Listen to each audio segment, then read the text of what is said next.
বিনা দলিলে বক্তব্য কোনো মঞ্চেই রাখি না।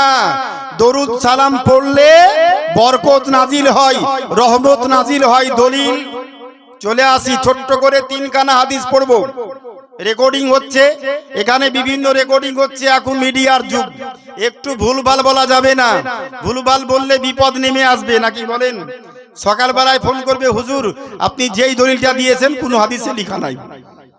আমাকে দলিল দিতে হবে পৃষ্ঠা নাম্বার, লাইন নাম্বার, পাতা নাম্বার উল্লেখ করে। অদম খাকসার পড়াশোনা বেশি করতে পারিনি, টেনে হিচড়ে কোনো রকমের আরবিকে এমএ, দর্শনে এমএ, বিএড করে একটা উচ্চ মাধ্যমিক স্কুলে কাজ করি, আর মৌলভী মুফতিটা পাস করেছিলাম আগে। এই স্বল্প জ্ঞানের অধিকারী, বেশি জানি না। বাড়িতে অল্প টাকার বই হলেও কম করে 5 লক্ষ টাকার বই খরিদ করে আলমারিতে রেখেছি বাপ। শোনা কথা বলি না, পড়াশোনা করি, পাতা উল্টে পড়ি, তারপরে